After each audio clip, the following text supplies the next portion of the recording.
Deuxième étape, on peut dire que c'est un petit peu même les classes les plus anciennes qui ont été incorporées, y compris les cas de mon père, ceux qui avaient fait le service militaire français.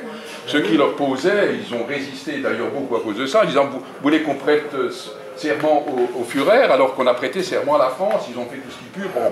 Et la troisième vague, la dernière, je dirais quand l'armée allemande avait vraiment le couteau à la gorge, c'est le cas notamment, ils ont pris les gamins les plus jeunes, notamment la classe 26. Voilà.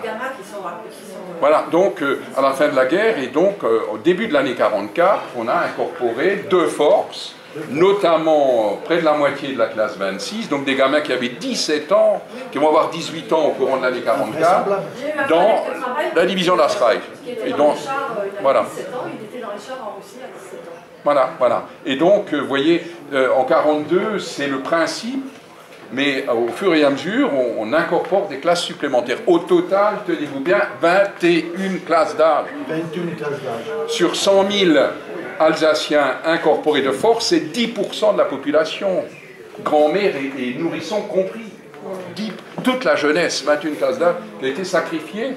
Plus d'un quart ont été tués ou sont disparus. Vous voyez un petit peu le, entre guillemets, le massacre sur la jeunesse.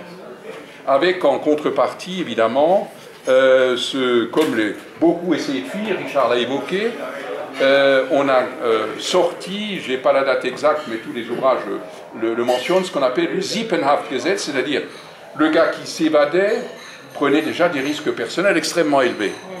Il fallait, bon, je dis souvent aussi, un jeune Strasbourgeois dont la famille avait des liens avec la vieille France, il savait où il allait. Mais le paysan de l'Alsace bossu, ou qui habite le long du Rhin, qui est jamais sorti de son patelin, il devait aller où? Ceux qui habitent près de la frontière suisse ou qui sont dans les réseaux arrivaient petit à petit. Mais pour éviter ça, on a fait ce qu'on appelle la responsabilité du clan, qui va au-delà de la famille, c'est-à-dire toute personne censée avoir été informée était considérée comme responsable. Et donc, ça a donc beaucoup été déplacés, déportés ou transplantés à cause de ça. Donc c'est vraiment tout un épisode de tout ça. Mais ce qu'il ne faut pas oublier, la Das Reich en France, elle est reconstituée, elle avait perdu presque les 2 tiers de ses effectifs.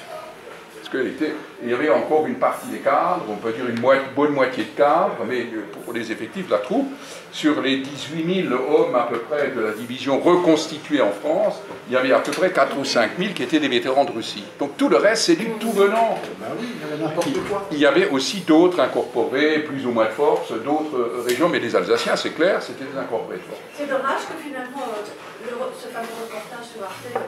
C'est une catastrophe. C'est dommage que ça n'a pas... C'est une honte sans nom. Je comprends pas. Les incorporés dans les associations. C'est une honte sans nom, mais malheureusement, pour vous résumer, des actions en justice ont été intentées, mais comment voulez-vous, pour le moment, la justice a botté en touche uniquement pour des problèmes de procédure et de forme.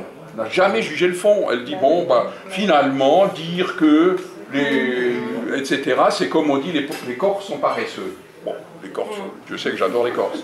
Mais comment, si c'est pas quelqu'un, si on ne dit pas Monsieur X, Y, hein, qui par hasard Corse et paresseux, là par contre ce monsieur peut porter plainte.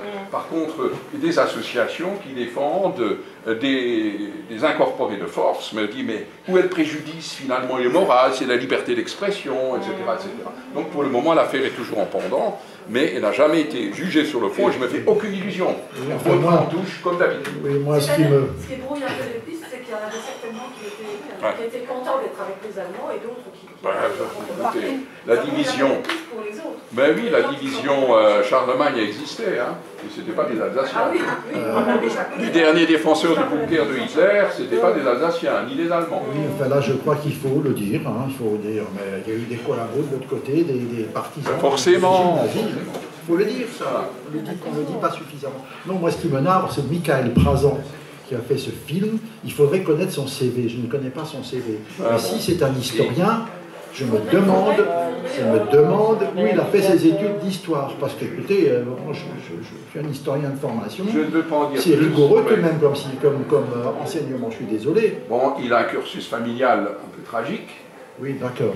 Oui, comme nous aussi. Oui, mais nous, on fait notre gueule aussi. Oui, mais on fait le boulot honnêtement, tout le monde historien. Ce qui est désespérant, c'est que ce film a eu un peu vite l'aide non seulement de la Fondation pour la mémoire de la Shoah, mais aussi a eu l'aide du ministère de la Défense et des anciens combattants. Ils n'ont pas fait C'est attention. Oui, voilà, c'est tout ça. C'est ça qui est scandaleux. Ou alors, ils sont, je vais vous l'expliquer, l'Alsace, nazie, ils sont dans ces schémas Ah oui, mais ça intellectuels dure, de réflexion. C'est ça le problème. Il faut